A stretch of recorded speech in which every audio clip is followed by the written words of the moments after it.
कोई भी निबंध क्यों ना आए भाई, आप आराम से लिख लेंगे और कभी भूलेंगे नहीं। तो आए हुए आप सभी को एक न्यू वीडियो में स्वागत है। आज की टॉपिक मोस्ट इम्पोर्टेंट है। टॉपिक है निबंध याद करने का आसान तरीका, या फिर आप यूं भी कह सकते हैं कि निबंध लिखने का आसान तरीका इस वीडियो में आपको हम बताएंगे। लेकिन उससे पहले हम आपसे कुछ क्वेश्चन करें कि लाइक आज से आपने 5 साल पहले जो याद किए थे, क्या वो अभी आपको याद हैं क्या? तो आई थिंक 90% स्टूडेंट जी नहीं कहेंगे, ठीक है।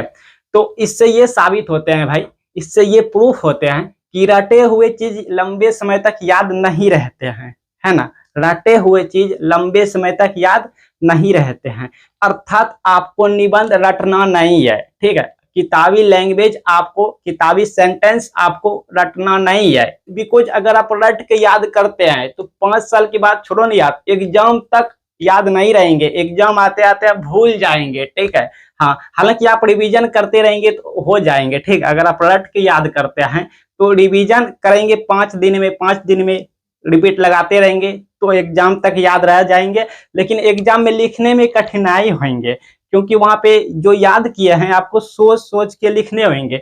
लेकिन अगर आप लिखते टाइम कोई सेंटेंस भूल जाते हैं तो ट्रस्ट में बाकी भी आप नहीं लिख पाएंगे। तो आपको रटना नहीं है, ठीक है। आपको कैसे करना एक ट्रिक यहाँ पे बताएंगे हम इस वीडियो में, ठीक है।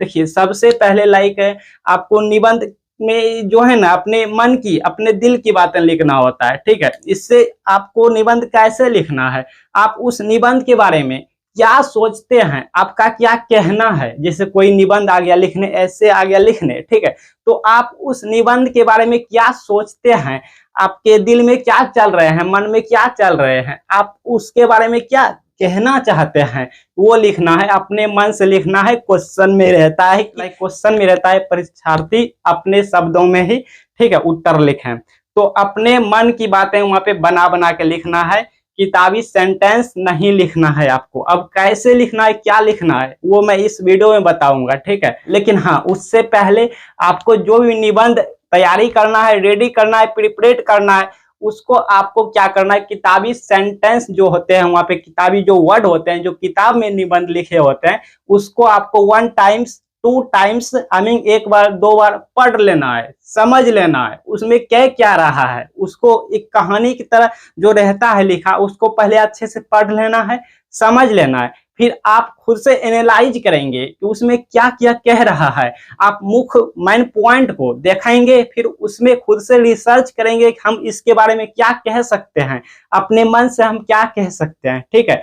तो चलिए, आपको हम यहाँ पे सब कुछ लिख लिख के दिखाएंगे। सब कुछ प्रैक्टिकल होगा, लाइव होगा भाई, सब कुछ लाइव प्रैक्टिकल यहाँ पे आपको हम दिखाएंगे। आपको कैसे लिखना है, अपने मन से शब्द को बना बना के प्रेजेंट करना है आपको उत्तर पुस्तिका में, आंसर शीट में। तो ये सब कैसे होगा, तो चलिए सब कुछ आपको बताते हैं। आप इस वीडियो को एंड तक देखिएगा, आप बहुत कुछ यहाँ पे सीख के जाएंगे। आप सीख के जाएंगे कि निबंध कैसे लिखना है, कैसे प्रिपरेशन करना है, ठीक है, कैसे तैयारी करना है। कोई भी निबंध क्यों ना आए भाई, आप आराम से लिख लेंगे और कभी भूलेंगे नहीं। बिकॉज भूलने का सवाल नहीं है, बिकॉज कि आपने समझ के तैयार किए हैं, अपने मन से समझ के अपने मन से लिखे रहेंगे तो कभी नहीं भूलेंगे भाई। लेकिन अगर आप किताबी सेंटेंस को वहां पे रट के याद करते हैं, रट के पढ़ाई करते हैं, तो ट्रस्ट में आप भूल जाएंगे। लॉन्ग टाइम तक आपको याद रहे ये कुछ, इसकी कोई गारंटी नहीं है, ठीक है। तो इसीलिए आपको समझ के करना है। तो चलिए वीडियो स्टार्ट करते हैं। चलिए, जब भी आप निबंध लिखेंगे, निबंध लिखते टाइम आपको जो है ना सबसे पहले क्या लिखना होता है, भूमिका लिखना होता है। देखिए, सबसे पहले समझिए, यहाँ पे समझ लीजिए, सबसे पहले भूमिका लिखना होता है। अब ये भूमिका होता क्या है ये भी बताएंगे। देखिए, भूमिका सबसे पहले लिखना होता है, उसके बाद अर्थ लिखना होता है। अर्थ ये सब अभी आपको नहीं समझ आते होंगे, बट आप थोड़ा सा वीडियो पर रुक जाइए।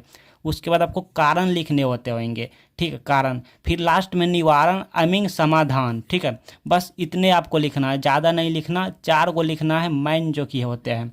अब देखिए, भूमिका में क्या लिखना है, तो भूमिका में मेन पार्ट लिखना है आपको, मेन पॉइंट लिखना है, मेन पार्ट लिखना है, या तो आप परिभाषा लिख सकते हैं, क्या है, किसे कहते हैं, यही सब लिखना होता है। जैसे यहाँ पर आपको हम लिख के एक डेमो दिखाएंगे, ठीक है, डेमो दिखाएंगे। प्रदूषण की समस्या मोस्ट इंपॉर्टेंट चैप्टर है, लाइक बेरोजगार की समस्या, लाइक जो भी हो, ठीक है, आपके पास जैसा भी हो निबंध।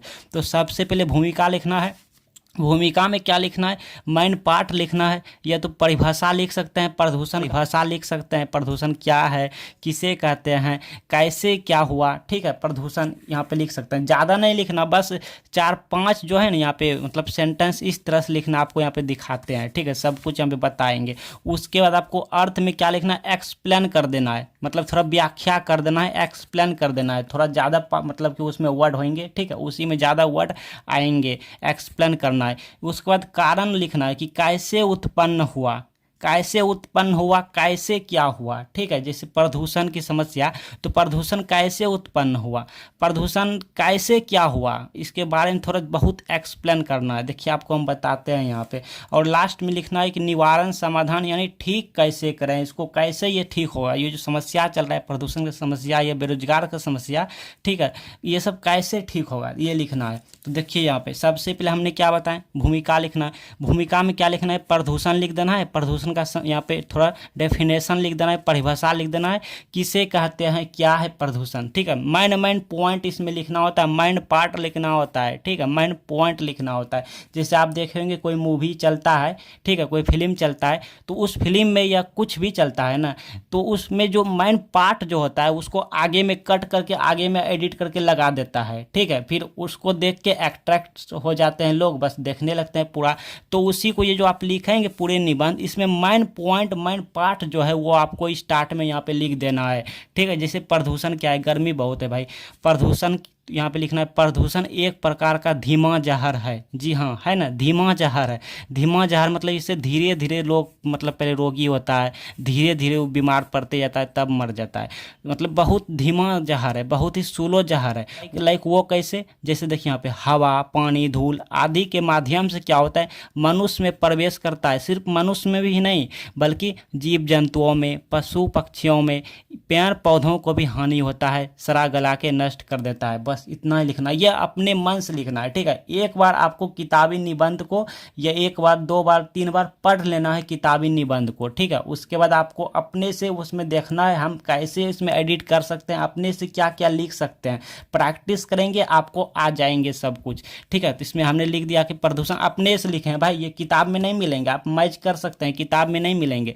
प्रदूषण एक प्रकार का धीमा जहर है जो हवा, पानी, धूल, लाइक हवा से फैला तो वो हो गया हमारा वायु प्रदूषण, धूल से हुआ तो ये भी वायु प्रदूषण में आता है, पानी से हो गया तो ये हो गया जल प्रदूषण, ठीक है। यहाँ पे इस तरह से लिख देना है। इतने मतलब बहुत सारे ऐसे हैं जो कि जिसके माध्यम से मनुष्य में, जीव जंतुओं में, पशु पक्षियों में, पेड़ पौधों को सड़ा गलाकर नष्ट कर देता है सबको, ठीक है। अच्छा, अब ये तो हमारा हो गया माइंड पार्ट हो गया, क्या है, किसे कहते हैं, ये हमने यहाँ पे लिख दिया। प्रदूषण क्या है कि एक धीमा जहर है जो कि हवा द्वारा, पानी द्वारा, धूल द्वारा, धूलकण के द्वारा, ठीक है, मनुष्य में प्रवेश करता है और जीव जंतुओं में भी प्रवेश करता है, पशु पक्षियों, पेड़ पौधे, ठीक है, सबको एकदम नष्ट कर देता है, हाँ, धीमा जहर। अब देखिए, अब अर्थ लिखेंगे, एक्सप्लेन करना है, व्याख्या करना है। प्रदूषण कितने जितने भी प्रकार के हैं सबको लिख देना है, व्याख्या कर देना है। जैसे वायु प्रदूषण हुआ, जल प्रदूषण होता है, ध्वनि प्रदूषण होता है, ठीक है, जितने भी होता है सबको लिख देना है, व्याख्या में, अर्थ में लिख देना है। तो यहाँ पे हमने लिख दिया वायु प्रदूषण। अब वायु प्रदूषण क्या है, थोड़ा सा यहाँ पे डिफिनेशन लिखना है, मतलब क्या है समझाना है, एक्सप्लेन कर रहे हैं ना, अर्थ में एक्सप्लेन ही करना है, ठीक है। तो यहाँ पे लिखेंगे लकड़ी, कोयले आदि, मतलब लकड़ी हो गया, कोयले हो गया, वायु प्रदूषण क्या है, लकड़ी हुआ, कोयले हुआ, मतलब ये सब जलने से जो धुआं निकलता है ना, वही हुआ वायु प्रदूषण, ठीक है। वही हो गया भाई धूल प्रदूषण, या तो आप यूं भी कह सकते हैं रास्ते में चल रहे हैं या तो गाड़ी का जो धुआं होता है वो निकला, या तो कोई मतलब कि प्रदूषण जैसा हवा निकला, धूलकण रोड पे जो बहुत सारे जैसे ट्रक पार करते हैं, ट्रक गाड़ी से पास करते हैं तो उसके वहाँ पे बहुत धूल उड़ जाते हैं, मतलब गर्दा, वहाँ पे गर्दा जो होता है उड़ जाते हैं, तो वो सब हो गया धूल प्रदूषण, ठीक है, मतलब सब आया वायु प्रदूषण में ही। और यहाँ पे दे सकते हैं, और वाहनों से यानी गाड़ी से निकलने वाला जो धुआं होता है ये सब हमारा वायु प्रदूषण में आता है, ठीक है। अपने से लिखे हैं, आप नोट कर लीजिएगा, मेरा ही आप लिख लीजिएगा, आपको फुल मार्क मिलेंगे कि लकड़ी, कोयले आदि के जलने से निकलने वाला जो गैस होता है वही हमारा वायु प्रदूषण होता है, और तो और वाहनों से निकलने वाले धुआं ये सब वायु प्रदूषण होता है। और थोड़ा एक्सप्लेन करना कि कभी कभी क्या होता है भाई, कभी कभी वायु प्रदूषण प्राकृतिक कारणों से, जैसे कि ज्वालामुखी फटने से, मतलब कि भूकंप आने से, जैसे भूकंप आता है ना, भूकंप आने के बाद क्या होता है, मतलब बहुत जोर से आता है तो ज़मीन के अंदर से क्या होता है, धुआं निकलने लगता है, पानी निकलने लगता है, ना जाने तरह तरह का जो है ना मतलब कि जहरीली गैस निकलने लगता है, और ना जाने कितने मतलब कि जो मन तो जो है ना एकदम विस्फोट जैसा ज्वालामुखी सब होता है, जहरीली गैस सब निकलता है, पानी निकलता है, लाइक क्या क्या होता है, ठीक है, तहस से नहस हो जाता है। तो ये सब निकलने के वाला जो धुआं होता है, कुछ भी निकलता है, धूलकण मतलब बहुत सारा धूलकण निकलने लगता है, मिट्टी के साथ धुआं जो होता है ना, धूलकण निकलने लगता है, जिसको हम गर्दा कहते हैं, धूल कहते हैं। तो ये सब से जो होता है, ये सब भी हमारा वायु प्रदूषण में आता है। और तो और जैसे वनों में आग लग गया, जंगल में आग लगा, तो यहाँ से क्या होगा, धुआं जो निकलेगा, ये सब हमारा जो है ना वायु प्रदूषण में आता है। तो व्याख्या कर दिए भाई, वायु प्रदूषण के बारे में अच्छे से व्याख्या कर गए हैं, ठीक है, एक्सप्लेन कर गए हैं। अब देखिए और एक्सप्लेन करना है ना, जितने हैं सब एक्सप्लेन करना है, वायु प्रदूषण, जल प्रदूषण, ध्वनि प्रदूषण सबको, लेकिन वहाँ पे कहता है 250, 300, 150, इसको ध्यान में रखते हुए एक्सप्लेन करना है, ठीक है। हाँ, तो जल प्रदूषण क्या है, जल प्रदूषण की बात करें तो सीधा आप कहिए कि गंदा पानी पीना ही जल प्रदूषण है। जी हाँ, गंदा पानी पीना ही जल प्रदूषण है, ठीक है, बस। ध्वनि प्रदूषण क्या है, ध्वनि प्रदूषण वह प्रदूषण है जो कि ध्वनि के कारण उत्पन्न होता है। जिससे कि मान लो आपके सामने आ गया डीजे वाला, ठीक है, और डीजे बजाने लगा, तो उतना वो वॉल्यूम हाई कर दिया, तो वो सब होता है ध्वनि प्रदूषण, ठीक है। ध्वनि प्रदूषण जैसे कोई आपके सामने आके, आप चल रहे हैं रास्ते में, आपके सामने आके कोई बम फोड़ दिया, पटाखा फोड़ दिया, ठीक है, होता है ना, बड़ा बड़ा बम सब होता है, दीपावली में जो पटाखा होता है, तो वो सब हो गया ध्वनि प्रदूषण की। अचानक कान में मतलब तेज तीव्र गति से ध्वनि जाना ही ध्वनि प्रदूषण हो गया। जैसे कि इससे क्या क्या होता है, जैसे थोड़ा और एक्सप्लेन करना है कि ये बहुत खतरनाक होता है, इससे कान का पर्दे जो होता है वो खराब हो जाता है, ठीक है, कान में दर्द होने लगता है। बस यही तो है भाई ध्वनि प्रदूषण। अब देखिए अर्थ हमने एक्सप्लेन कर दिया, एक्सप्लेन कर दिया भाई, अर्थ हमारा कंप्लीट हो गया। अब कारण, कारण में क्या करना है, कारण में लिखना है कि मतलब ये कैसे उत्पन्न हुआ। जैसे हमने बताया कारण में कैसे क्या हुआ, कैसे उत्पन्न हुआ, ठीक है, झगड़ा होता है तो पूछते हैं ना कैसे ये सब कैसे कैसे हुआ, तो वही बात है प्रदूषण का कारण। इसमें कैसे उत्पन्न हुआ, तो आपको मालूम है कि धुआं से उत्पन्न होता है, लकड़ी के जलने से, वाहनों के मतलब चलने से जो धुआं होता है, ठीक है, फैक्ट्रियों से जो धुआं निकलता है, गैसों के कारण ये सब क्या होता है, वायु प्रदूषित होता है। और तो और अब वायु प्रदूषित हो गया, अब जल प्रदूषित होगा, फिर ध्वनि प्रदूषित होगा। अब मनुष्य के द्वारा फैलाए गए कचरे नदियों में छोड़ा जाता है, ठीक है, लाइक ध्वनि। देखिए वायु प्रदूषण में क्या होता है, वाहनों द्वारा जो धुआं निकलता है, लाइक पॉलीथीन जो जला देते हैं, उससे भी गैस, जहरीली गैस सब निकलते हैं, ठीक है, तो ये सब वायु प्रदूषण में आता है, बहुत से है। अब जल प्रदूषण में जैसे कि मनुष्य के द्वारा फैलाए गए वो कचरा क्या करते हैं, नदी में फेंक देता है ना, तो वो भी हमारा जल प्रदूषण हो गया। वहाँ से तरह तरह का बीमारी उत्पन्न होते हैं और मनुष्य के स्वास्थ्य द्वारा मतलब सांस के द्वारा उसमें प्रवेश कर जाता है, तो ये सब हमारा जल प्रदूषण में आता है।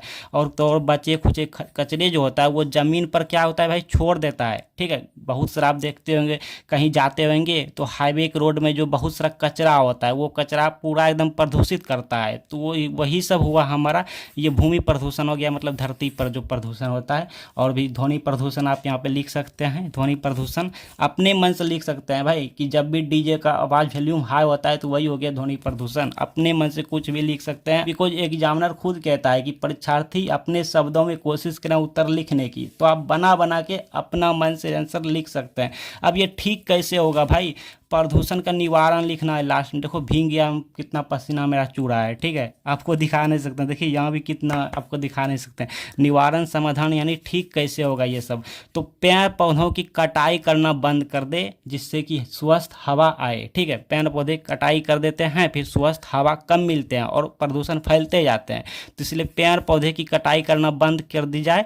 और सभी व्यक्ति जो क्या करें, सभी लोग क्या करें, पेड़ लगाना शुरू कर दे, मतलब वृक्षारोपण का योगदान करे, और यानी कि वृक्ष लगाए, ठीक है, पेड़ लगाए, और लोगों को प्रदूषण के बारे में बताकर उन्हें साफ सुथरा रहने और रखने का ज्ञान दें, ठीक है। बहुत से लोग गंदा करता है ना, तो इसीलिए उन्हें कहता है कि वो साफ सुथरा खुद रहे और रखने का भी उपाय करें कि ज़्यादा से ज़्यादा सुरक्षित रहें, ज़्यादा से ज़्यादा कचरा ना फैलाएं, ठीक है। कचरे वाले जो आता है वाहन, कूड़ेदान, उसी में कचरा फेंक दें ताकि वो गाड़ी वाला लेके अपना उसको ठिकाना लगा दे, इधर उधर कचरा ना फेंकें, ठीक है। यही सब निवारण है। तो आपको जो है ना किताब में जो निबंध लिखा हुआ होता है उसे 1 बार 2 बार 3 बार पढ़ लेना है। पढ़ के उसको अपने मन से कॉपी में अपना भी वहाँ पे वैल्यू ऐड करते जाना है, अपना वहाँ पे कुछ वर्ड ऐड करते जाना, अपने मन से ऐड करते जाना है। मतलब खुद से बना बना के लिखते जाएंगे, आप प्रैक्टिस करेंगे आपको अच्छे से आ जाएंगे।